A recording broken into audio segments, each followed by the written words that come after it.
Welcome to Wise Women's Stories, a podcast where we dive deep into the essence of womanhood, intuition, transformation, and becoming. I'm Edwina Murphy-Droomer, and rather than skimming the surface, we're here to unravel the true essence of womanhood and the layers that shape and define us. We invite you as you enter this sacred space to take a moment of solitude with just your thoughts, a comfortable chair, a warm cup of tea, and your journal. And I'm Inarra, Aryane, Griffyn. Together we explore the journeys of women who have weathered decades of highs and lows and are now poised to discover deeper mysteries and mastery on their personal development journey. In each episode, we invite you to join us as we work to help you uncover honest insights and share profound stories that empower women to embrace their most authentic, wild, natural selves.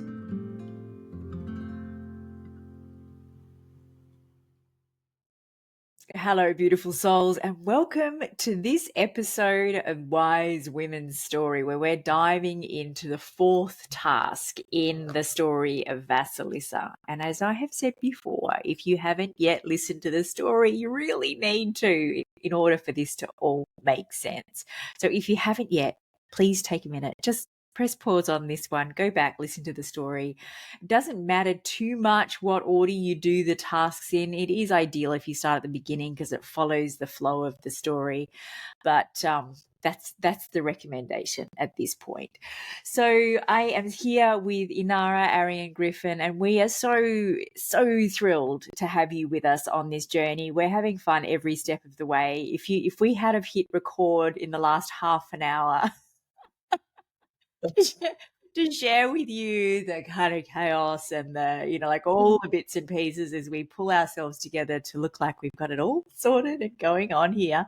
The text switching on and off. And anyway, Baba Yaga was doing her best to get on top of me tonight, but we decided to show up anyway and do this episode. And I'm so excited. So tonight's episode is Facing the Wild Hag.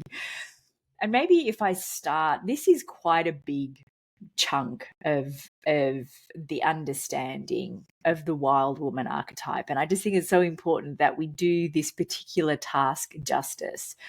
So if I read to you the first little bit, and then we'll dive into some understanding of the other bits and pieces. So being able to stand the face of the fearsome wild goddess without wavering.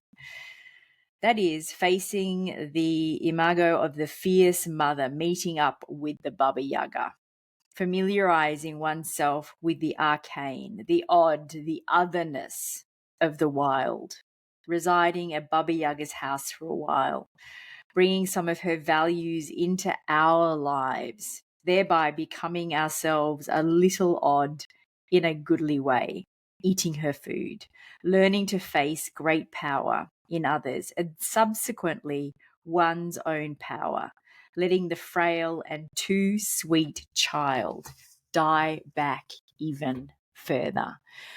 So I feel one of the big things to look at as we think about the too good mother and the all the archetypes, the different ways of being that we're addressing as we move through this.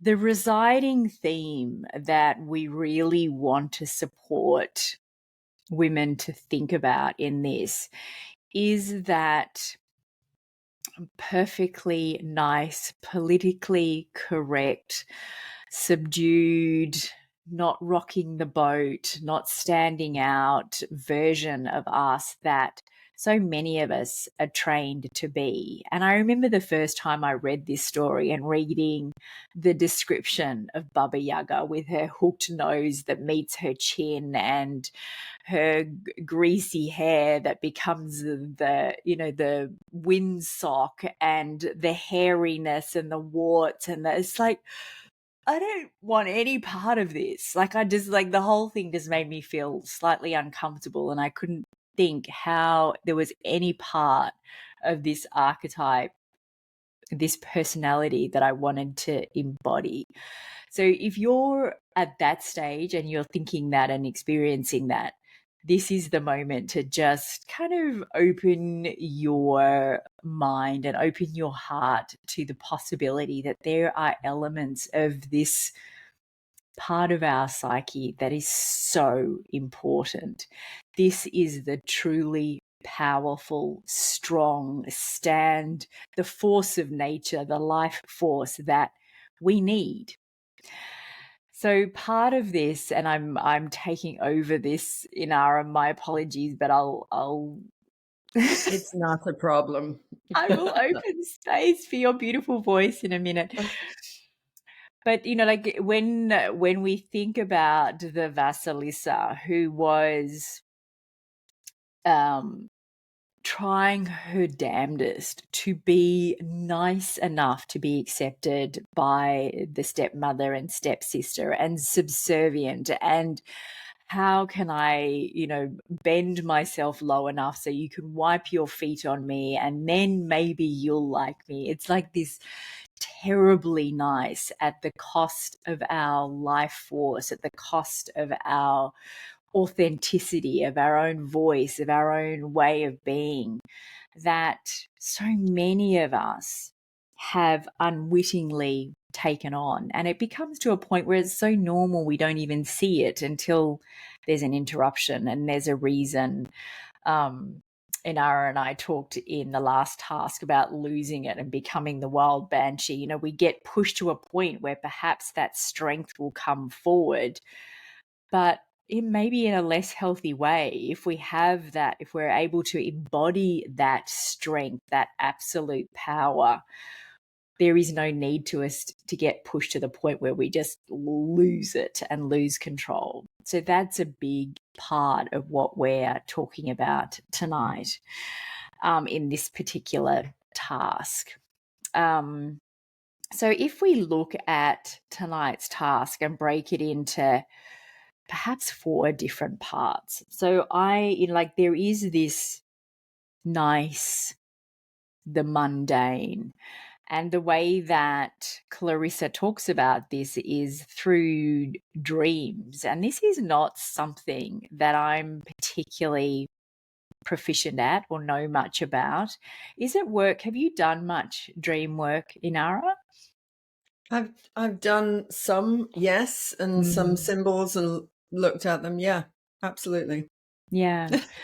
So And some of the scariest images in dreams are, just to give an example, I had a recurring dream that I would come up in a lift or an elevator, the doors would open, and this woman would reach into my mouth and start pulling out my teeth one by one. I know. And that was years and years ago. And I went and had some work done with that because it was a recurring dream. Well, when you break it down, it's like the woman was my stepmother. And the teeth are your ultimate security. It's like your family. And what she was doing was wiggling my security. And when we understand that level, the image itself was horrific. It really was. And I had recurring dreams about that. But when you go into it, it's just your body, mind telling you, you are feeling really unsettled at a very deep level, in this case with this person. Yeah. So the symbols are worse than the actual reality sometimes. Well, I feel that the thing to be really aware of, in my very limited understanding, is the more shocking the dream, the more your psyche is saying you need to pay attention to something. There is something here that you're not wanting to look at consciously, and I'm going to yell at you in your sleep until you get the message. And I had just such a dream that was really, really, really, really disturbing about the very violent attack on 2 baby elephants. And it was this dream that I still remember waking up and I was so distressed. And I went down to the ocean at, it was 6:30 in the morning at a swimming group in the cold. And I was just so agitated. My whole system was just so agitated by this dream. And I journaled and I worked on it and I talked about it, and I was like, what on earth is this? It was so distressing. And it came to me, and it came to me with such clarity that I knew it was the message that I needed to receive. And it was, forever ago, I had heard how they train baby elephants in circuses, and they wrap a chain around their foot and put a stake in the ground. And at that stage, when they're little, they can't pull away. And as they grow, they stop trying. As you look at a massive elephant that could easily pull the stake out of the ground, but they don't even try because they've been so conditioned to believe they can't that they don't. And so my dream was like, there was a conditioning that I needed to be aware of, that I had a belief that I could do nothing about. And it was just like this absolute understanding of a truth that I needed to see. But yeah, obviously I'd been ignoring it for a while, and it was very distressing. But when I understood it, staying with that horrible feeling until I worked out what it was worth it. So in this particular instance, the Clarissa's talking about, the house that's on chicken legs and it moves and wobbles and there's uncertainty, and even like a playfulness and a craziness and a joyfulness and but it is that shaking Vasilisa out of her mundane niceness, her mundane, having everything set up so that it suited her step family and everything was in place. And this was the dream, even though it's not a dream in the story, but this is how how Clarissa talks about it. Now Pokey's going to have a little party in the background. But this is Pokey's one of the dog. things. For those of you on only sound only, That's Pokey's my dog. yes. And he clicks through. You hear the little dee dee dee dee dee with the claws sometimes. I thought it was worth us mentioning he's with us. Yeah, he's definitely, he's always with us. And he's named after, for those that know the Golden Book, the Pokey Little Puppy. This is the living edition of the Pokey Little Puppy. Yes. So it is that, Vasilisa at that point is the unremarkable. She's so middle of the road, so mundane, that this is the part of the story that is about kind of shaking that up. And the archetype of the wild woman, the archetype of the psyche, is that joyful, wild life force that is represented by the house. So that's one part of the story, is looking at dreams. And if you've got the book Women Who Run with the Wolves, Clarissa talks about clients that she has and different dreams that have that kind of very, you can't not pay attention to these messages that come through in dreams. So it's worth reading those.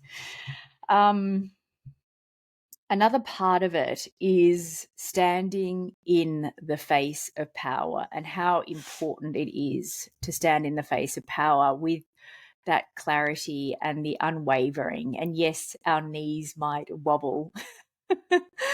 And like when we're children, there's that feeling of like, I hope I don't pee myself kind of a feeling. But it is the necessity as children and as we grow and as women to be able to stand in the face of that power, because as we do, we start to absorb that power. We have a role model for what it is to be that powerful with our voice and to be that clear in our boundaries, in our values, in our authenticity. And for those that, which I know, Inarra, you absolutely were through the stories that you've shared, those who have that grandmother who is that force of nature, the character who is the force of nature. And I can think of a very small number, probably at the moment, I want to say 2 women in my life who have been that for me, who have been role models of what it is to have that sort of certainty and power. So maybe, did you want to talk about one of your experiences with that, Inarra? Well, I think also to mention that when we first hear about Baba Yaga and her ugliness, this is the witch wound, right? It's Mm, women's power being described by men. And mm, then what happens is it's a patriarchal interpretation of women's power first, and mm, then women then take on the fear of their own power mm, second. So it happens in that order. But if you think about nature, nature mm, isn't pretty. You know, it's like some of the best times I've ever had. I was walking around in a hurricane. It yeah, was fantastic, yeah, feeling the power and seeing the ocean. And yes, it was terrifying. And there were certain points when the tiles were being ripped off roofs, and I thought, oh, I might need to go in. But I quite enjoyed yeah, the insanity of that. You know, when we let rip. If we see it as nature, it's less yeah, um, ugly in some way than seeing it as, oh, here comes a cat. Whoa, yeah, it's okay. It's Animal Day. Um, it's less ugly in some ways than seeing it as a woman who is raging or angry or upset or defiant or whatever you want to call it. yeah, Because we can see it in nature. But when we actually bring it to ourselves, that's when we're quite unforgiving about it. yeah. So this is Panther Griffin again, now nuzzling the microphone. Could you sort yourself out? Animal Day. Mwah. Oh, So beautiful. I think there are moments when, and particularly I would say in business, that I've Mm, had to, I look alternative. I have tattoos. I've, got all of that from the hippie background. And when I started moving into quite high level finance situations mm, and deals and all of that, the first bit that I felt was I have to hide my tattoos. I've got some on my yeah, fingers, those who are visual. yeah, And there was this moment where I was in a meeting with these, all the board of a bank mm, and doing investments and whatever. And what's going through my mind is, oh my God, they might see my tattoos. I might be shunned from the world of business because I'm alternative, etc.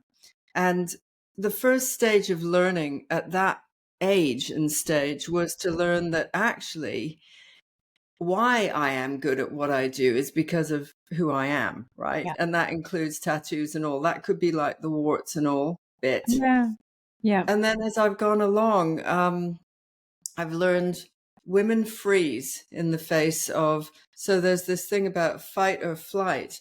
But if you want to add in the feminine, it's fight, flight, or freeze. A lot of Mm, women in the face of big terrifying decisions or responses freeze, and it's a natural thing, particularly for very sensitive empathetic kind of personalities. So you find, or one finds, and I've found this, that when I'm up against it, I don't have all the answers. I can't respond. mhm, Actually, all the answers and the response comes after. Oh, I should have said that. I should, the perfect line, etc. But the freeze zone is very much like that interaction with great power. And what we have to learn is to allow the freeze, embrace the freeze, and then step up again. It's yeah, like stepping up with the conversation and not losing power with it and mm, learning how to deal with power, you know? mm, So I see that. I know I've had personal interactions, but I've really seen it in my interactions in business. yeah, And now I can stop a conversation and go, sorry, you're wrong. yeah, You got the wrong end of the stick there. yeah, And use some dominant language, which is always in the you, which I don't speak, but mm, you over there. And what happens is the things that have happened when I've stood up in really difficult situations is it's transmutation at the highest level, yeah, So this is that bit. yeah, How we're going to face the ugly stuff, the yeah. scary stuff.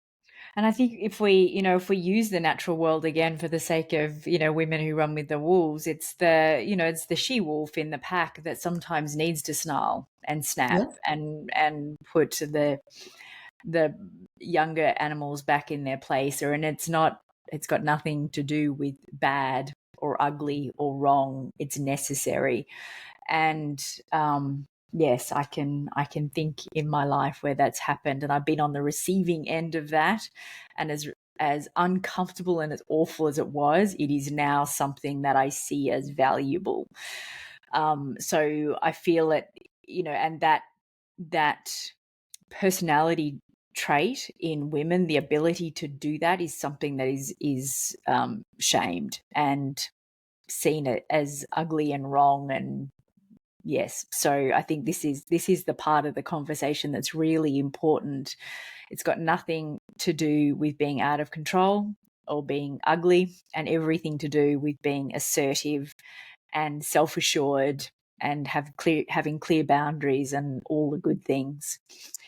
So that's the second sort of pillar. So the nice mundane and the house that dances around on chicken legs, and the need for that joyful life force. And then there's the standing in the face of power, the dreams. And yeah, well, I wrote the joyous, the wild life force. And I think this is something that we see time and time again for women that have the opportunity to go on retreats with other women, or to be in a space where they feel they're in a space where they're not judged with other women, and that joyful life force that comes out, the freedom, the energy, the aliveness that comes when we allow ourselves to dance and just to be in that beautiful energy, is something that we get to find ways to bring into our everyday lives, preferably with other people. It is lovely to have that shared experience. It makes the energy all the bigger and all the life force all the more alive. The fire that is coming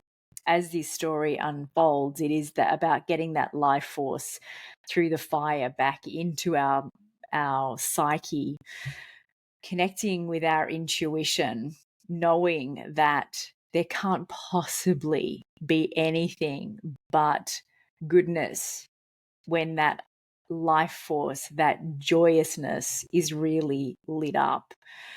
So that's something that definitely you've done a lot of through all your retreats and festivals that you've organized and things. So what are some of the experiences or some of the things that you've witnessed when people are in that space, Inarra?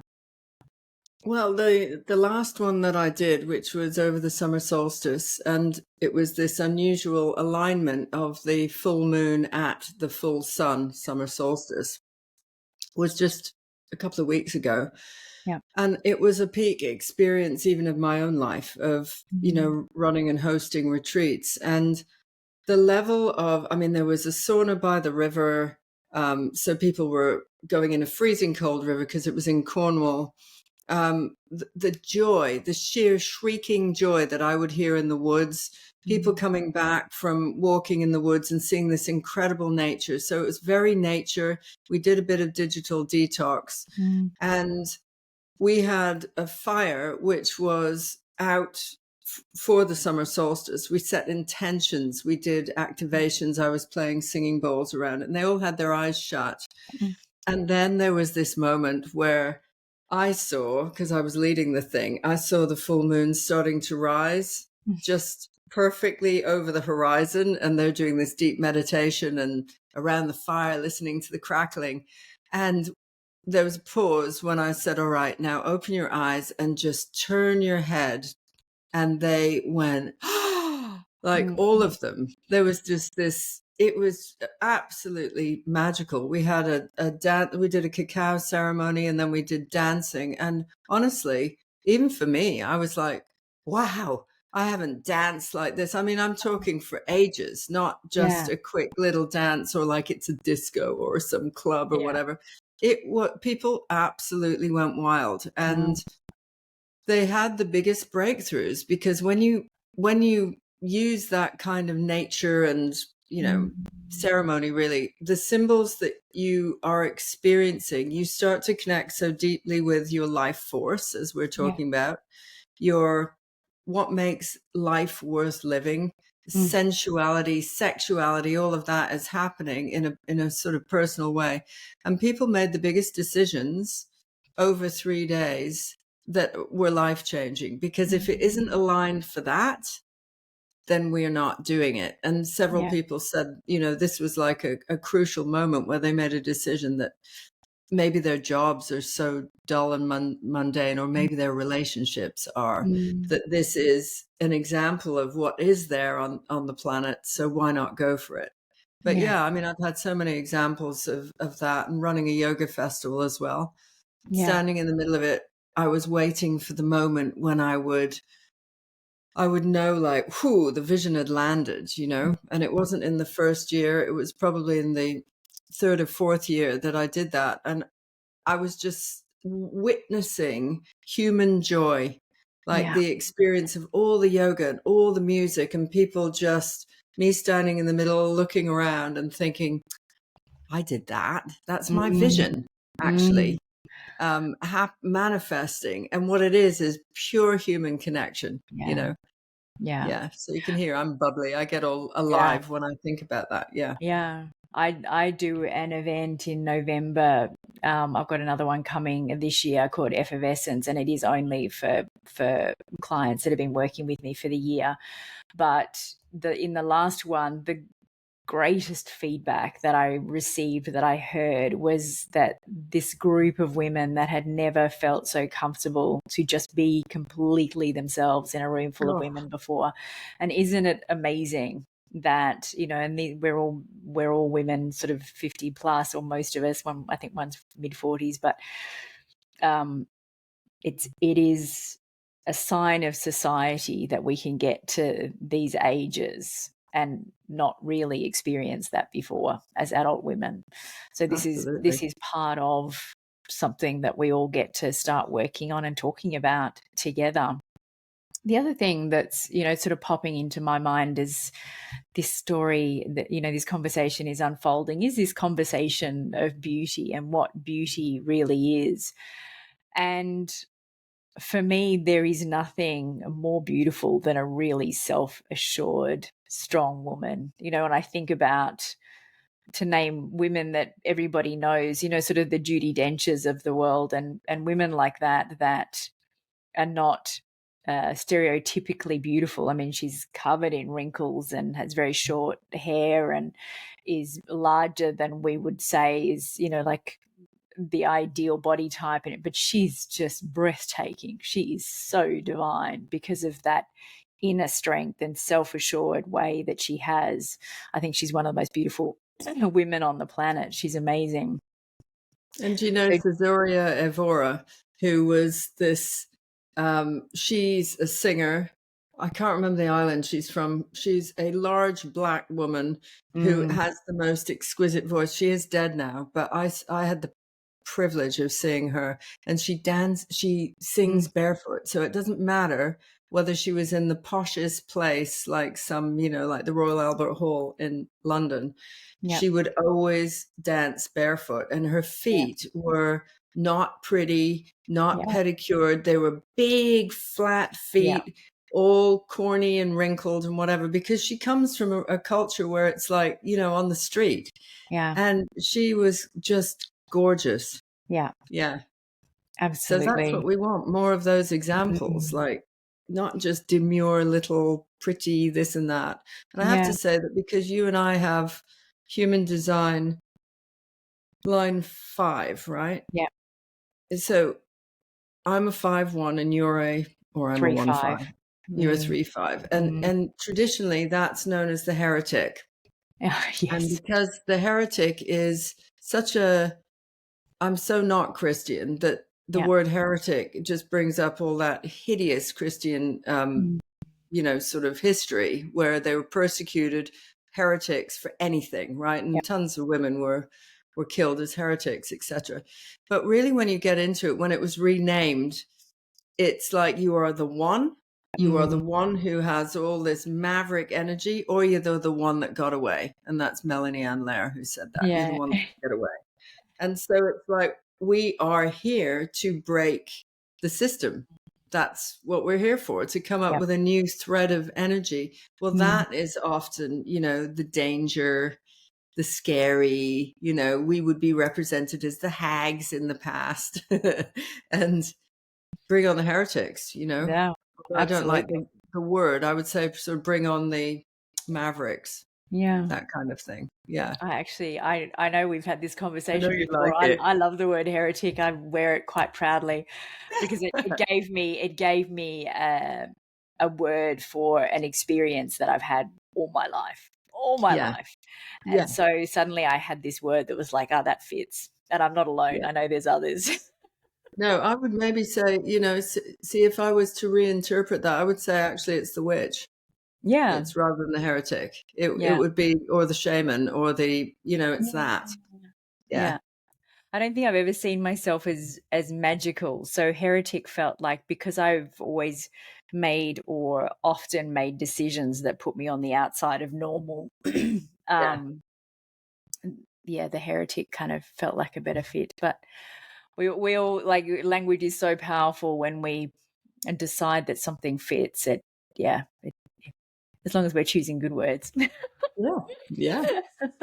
We don't want to say I'm a fat, ugly hag or whatever is the horrible language that we can use on a bad day.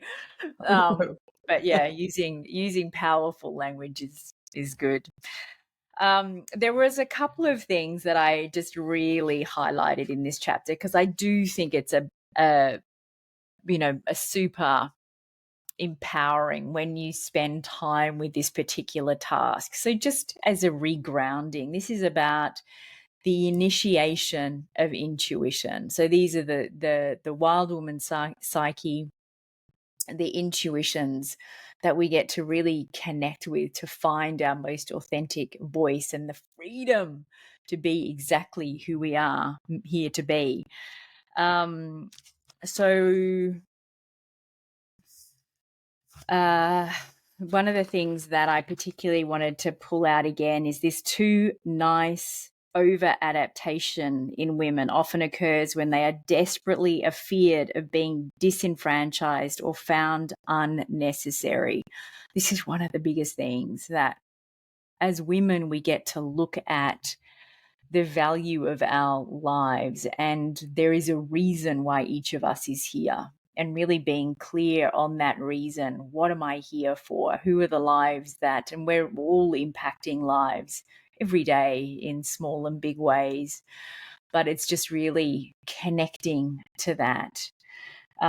There's nothing unnecessary about any life on this planet.